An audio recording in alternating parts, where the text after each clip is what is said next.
Yo, what's good, boys? Today, pretty shit price action. I'm not gonna lie. I took a $200 something loss, managed my risk, but took an unnecessary loss, right, guys? And it's all right. It's all right. So yeah, going into the day, we had no high time from SMT. Okay, so looking at where we are going into the day at 6 p.m. Not going into the day, but 6 p.m. New day open right here. It's looking like we're setting up a market maker buy model, correct? Right, we have these smooth highs up here, and we have just this perfectly fucking V-shaped market maker buy model it's looking like, right? So going today I was looking pretty bullish. I was looking at more bullish price action, correct? And then, I was basing my bias solely off of SMT, where the manipulation was, because there was only SMT during Asia session, okay? And so I really don't care about that. We distributed from that Asia SMT already. So now my bias completely differentiated off of, if that makes any sense, off of the high time from SMT. So wherever the high time from SMT was, I'll be going in the opposite direction, okay? But yeah, looking at this real quick, you see that, these Asia smooth lows, as well as these smooth lows from London, are very obvious. Let me get rid of this real quick. I will show you all that in a second. Okay. Very obvious smooth lows, right, from the prior sessions. That's what I always like to look for. And, mark down this my analysis as well, that I was looking for this BISI to be tapped into, this unfilled M15 for value gap, right? And obviously you see that we never tapped into it. It's all good, right? As well as the equilibrium of this range. Never tapped into it as well, okay? So, yeah, so once I saw that we swept this high and we inverse these 15-minute BISIs, okay?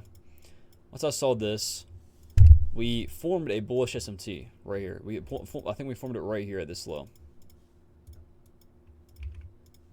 Okay? Yes. We formed it at this low, okay? So we had SMT right here. We had bullish SMT. So right here, I went on the 1 minute and started looking for longs, expecting for these 15-minute BISIs to hold, okay? Expecting this one to hold, right? And what happened was that we continued to push lower sloppily, right? I was waiting for 9:45 news because we had high impact news at 9:30 or 8:30 and 9:45. So couldn't find a trade anywhere near 8:30, so waited for at 9:45 until after news, and then by then we already completely disregarded this SMT, right? So we broke the SMT, we broke the only high time for bullish SMT we had. And so from there on, I was just looking for shorts. I didn't need high time frame bearish SMT, just because the fact that we had really solid, London bullish SMT right here that just got completely broken through, as well as these fair value gaps right here get broken through, I started looking for shorts, okay? So looking at these two fair value gaps, these two 15-minute SIBIs, all right, what happens when a 15-minute PD reg gets tapped into? We expect a 1 minute market maker model, right? And so right here, fucking beautiful, right? We wicked all the way up, and we tapped into the consequent encroachment of this 15-minute SIBI. And from here, I was expecting a delivery lower to these smooth lows and possibly this 15-minute BISI right here, this unfilled M15 BISI. So what I did is I dropped on the 1 minute time frame, and I took this short right here, okay?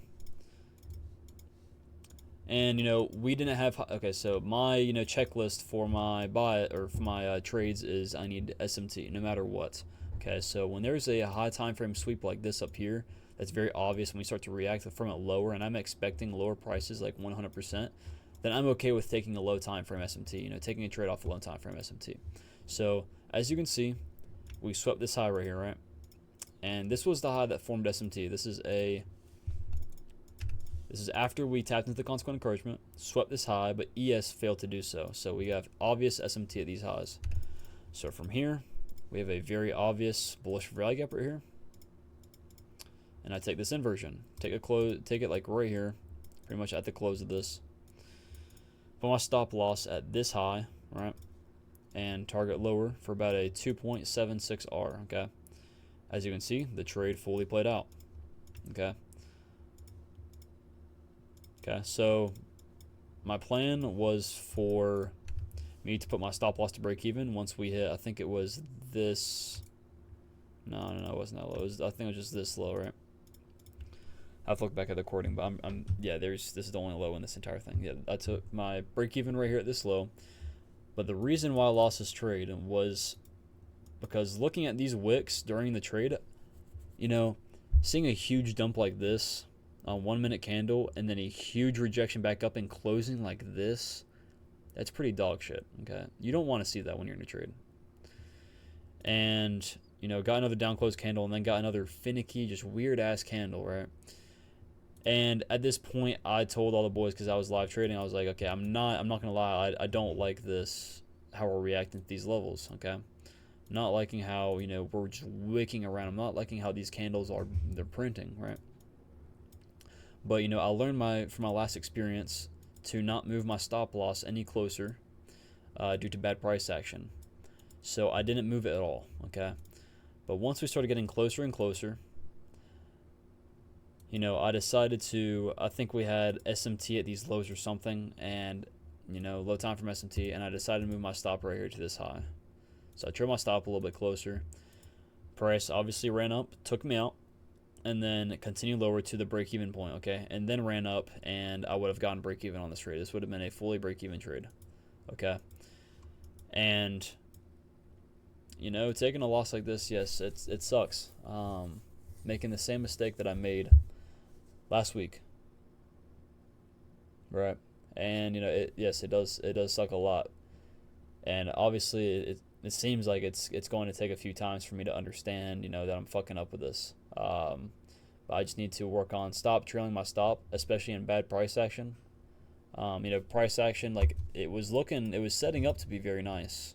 You know, high impact news day, the only one the entire week, expecting, you know, actual decent price action and a good expansion lower. But, you know, the second that I got on this trade, started seeing how these candles were printing, like, I know I was kind of fucked, to be honest. But, you know, I shouldn't have acted off emotion and moved my stop loss closer, because that is the main issue that I've been having, is moving my stop loss closer, you know, when I get caught in bad conditions like this, okay? You know, you need to realize that when you are in a trade and price turns to shit, you shouldn't move stop loss any closer. Give it room to breathe, okay? If you are truly, like, believing in your bias, right? And for me, this example, I was very bearish. I should not have moved my stop any closer, okay? Even though it doesn't make sense that we are going to run all the way up here, take this little part out right here, and then continue lower. It wouldn't make any sense for it to do that. But again, we're in improbable conditions. Price is chopping. It can 100% do that. It can get a fucking tick away like it did last week, and then last week I got stopped out by like 2 ticks, and then it ran to full TP, okay? Shit like that can happen. And again, it happened today. If I just kept my original stop up here, I would have never gotten stopped out. It would have been a full break-even play, and I would have been fine with that. Once I realized how bad price action is after the 9:45 news, I would have popped off. I would have been done. And it's all good, bro. Again, it's all good. You know, I think it's like the 3rd time I've done this. I'm gonna start really fucking realizing, really picking up during my trading when I see this happen. When price goes to shit, I'm like, okay, this has happened the past 4 times. I am not moving my stop, no fucking matter what. I'm not doing it. Okay, no matter, you know, how I think about where price is going, if that makes any sense, right? Because we formed like SMT at like this low or some shit at like this low. It's just a random ass low time from SMT, and that completely changed. You know, I was like, okay, I'm gonna put it right here, and it cooked me. Okay, so as you can see, the trade fully played out, and we ended up sweeping that Asia smooth lows that I wanted to see. From here, we began to pump higher. Again, we had a 15-minute BISI to 1-minute market maker buy model, and I'm expecting buy side up here, possibly going into tomorrow to finish out this 15-minute market maker buy model. So right now we're at 51,100. Not too bad, not too mad. Just waiting for pretty much these elections, and, you know, just gonna be very careful going into the next 2 weeks before elections. So hope you all have a blessed day, and yeah, I'll see y'all boys later. Peace out.